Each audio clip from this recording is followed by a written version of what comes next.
Election की उम्मीदवारी के ताल्लुक से समाजवादी पार्टी के उम्मीदवारों की पहली लिस्ट जाहिर की जा रही है।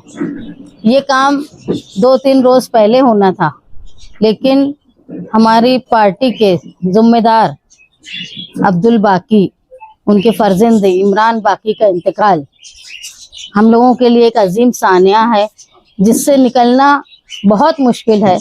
एक ऐसा खानदान जो तीसरी पीढ़ी साथी निहाल अहमद साहब के साथ काम कर रहा है, जो इस्माइल सागर के बाद अब्दुल बाकी और अब्दुल बाकी के बाद इमरान बाकी, ये हम लोग अपने आप को बहुत खुश नसीब समझते हैं कि मुसलसल वो ख़ानदान जो है निहाल साहब के चाहने वाले और हमारे लिए फ़ायदेमंद और शहर की खिदमत करने का काम करता था। एक ऐसा नौजवान जो मुसलसल अपने काम से लोगों का दिल जीता करता था, उसका अचानक इंतकाल होना ये समाजवादी पार्टी के लिए और शहर के समाजी सियासी तबके के लिए एक बड़ा झटका है। बहरहाल इलेक्शन का ऐलान हो चुका था और इलेक्शन के ऐलान बहुत कम वक्फे के इलेक्शन हो रहा है, इसमें रुका नहीं जा सकता। ये सानिया जो है उसकी भरपाई नहीं हो सकती, लेकिन काम करना है आगे, तो हम लोग ताखीर के बाद आज ऐलान कर रहे हैं। जैसा कि समाजवादी पार्टी का इस्लाम पार्टी के साथ गठबंधन हुआ, हमारा एक फ्रंट बना जो मालेगांव सेकुलर फ्रंट है।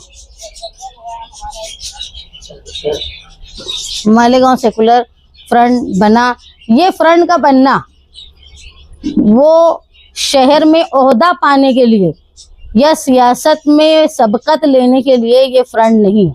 इस फ्रंट का मकसद ये है कि मालेगांव शहर आज जो सियासी बहरान से गुजर रहा है, रहनुमाई की कमी है और मुसलसल फ़िरका परस्तों की नज़र जो है वो मालेगांव शहर के ऊपर लगी हुई, चाहे वो जन्म दाखिले का मामला हो, चाहे लैंड जिहाद का मामला हो।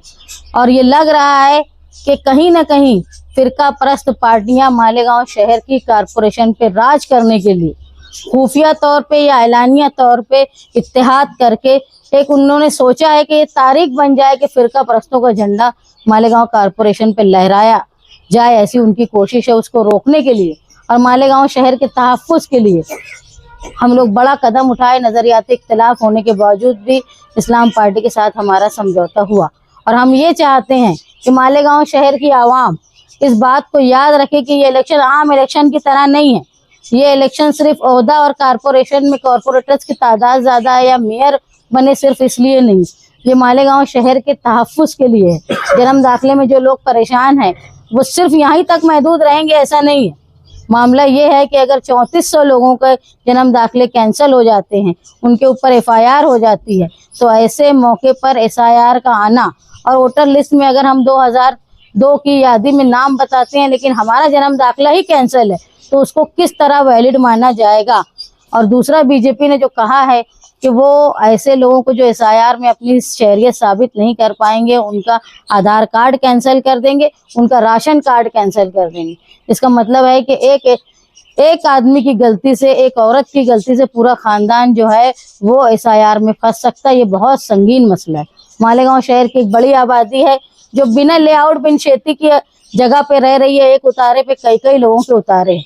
इसको लैंड जिहाद का नाम देकर फ़िरका परस्त हमला करने की कोशिश कर रहे हैं, जिसमें मैं मानती हूँ सैकड़ों मसाजिद और मदारिस हैं, उन पर भी आफत आने की बात है। इसलिए हम लोग जो ये फ्रंट बनाए हैं, हमारा जो इत्तेहाद हुआ है वो इसलिए हुआ है कि मालेगांव शहर में आवाम का तहफ़्फ़ुज़ और तरक्की दोनों का काम हम मिलकर करेंगे।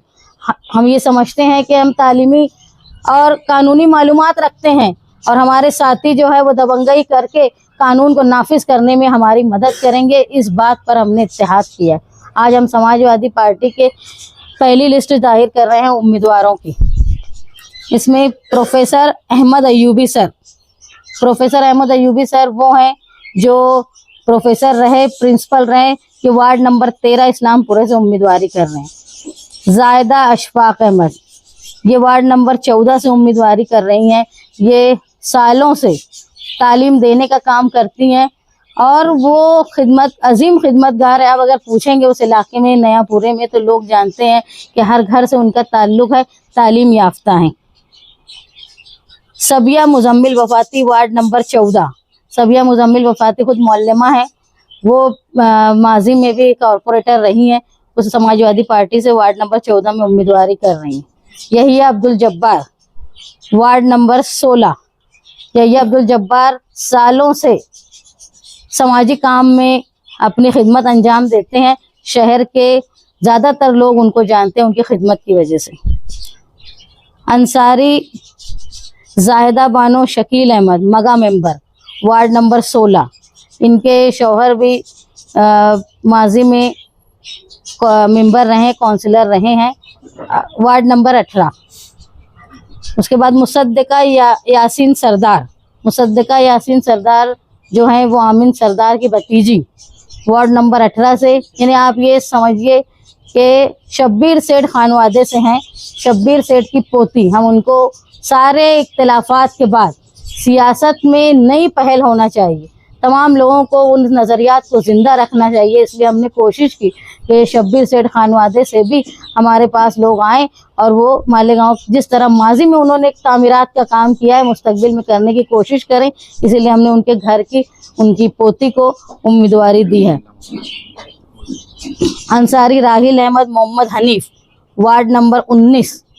राहिल हनीफ जो मैं जानती हूँ, मेरे बचपन में मैंने हनीफ मेंबर का वो 1991 की बॉडी में चुन के आए। उनका बड़ा काम था मालेगांव शहर में औसत भ्रष्टाचार।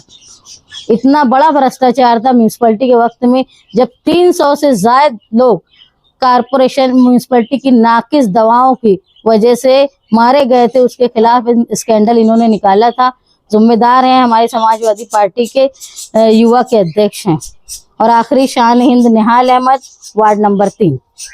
ये हमारी 8 लोगों की 8 उम्मीदवारों की पहली लिस्ट है। ये लिस्ट आप देखिए, इसमें तजुर्बेकार, जहां ज़रूरत पड़ती है कानूनी मालूमात रखने वाले, ये ऐसी लिस्ट है जिसमें प्रोफेसर भी हैं, टीचर भी हैं, एक सियासी खानदान से ताल्लुक़ रखने वाले लोग भी हैं। हम ऐसी लिस्ट बनाए हैं, ऐसे उम्मीदवार दिए हैं जो शहर के लिए अपने आप में जो हुनर है, अपनी काबिलियत है, उसको शहर के लिए और पार्टी के लिए इस्तेमाल करें। ऐसी हमने लिस्ट जाहिर की है।